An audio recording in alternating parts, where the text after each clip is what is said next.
या मान्यवर लोकांना तुम्ही घुसखोर म्हणतायत. केवढं पाप करताय तुम्ही. घुसखोर कोणाला म्हणायचं याची तुम्हालाही बुद्धी नाही.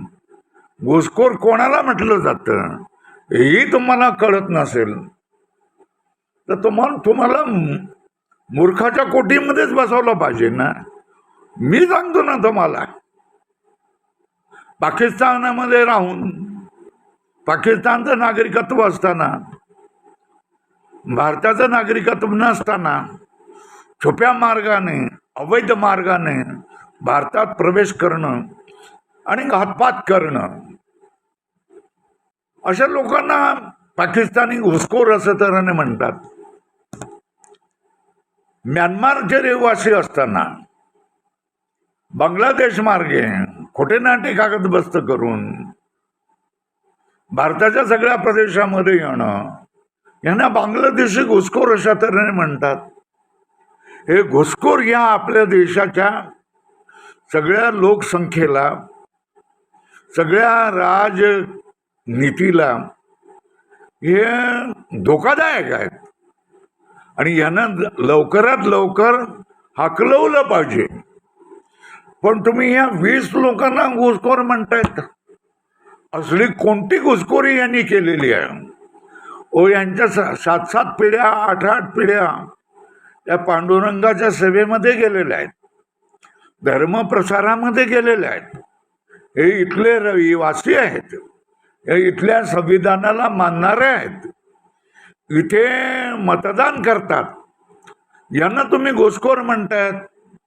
ज्या पाकिस्तानी आणि रोहिंग्याच्या पंक्तीमध्ये बसवतायत, हे तुम्ही अत्यंत पाप करतायत आणि ह्या पापासाठी तुम्हाला नरकाशिवाय दुसरी कुठली जागा नाही, असं माझं मन तुम्हाला सांगतंय. तुमच्या मनाला वाईट वाटो किंवा आणखी काही हो, तुम्ही माझं काय करायचं ते करा.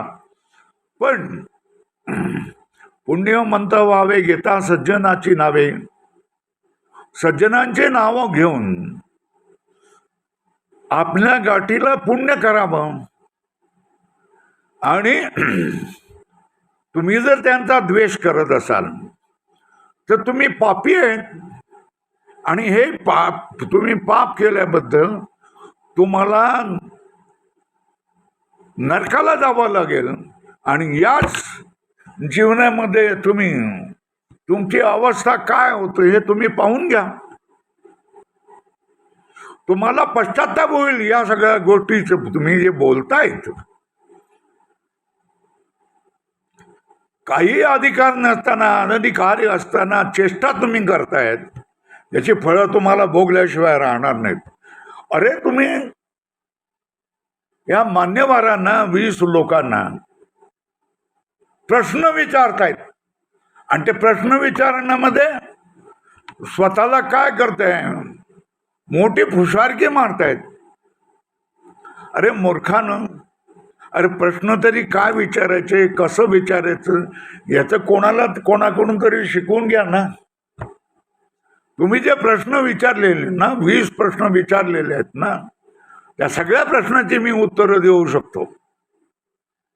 पण तुमची लायकी नाही आहे, तुमची योग्यता नाही. तुम्ही प्रश्न विचारणारे कोण, तुम्हाला काय अधिकार आहे, मी प्रश्न तुम्हाला विचारतोय. तेव्हा जे काय तुम्ही चालवलेलं आहे हे ताबडतोब तुम्ही थांबवलं पाहिजे. समाजामध्ये आग लावणं हे सोपं असतं, पण समाजामध्ये लागलेली आग विझवणं फार कठीण असतं. ही आग तुमच्यापर्यंत आल्याशिवाय राहणार नाही, हे लक्षात घ्या.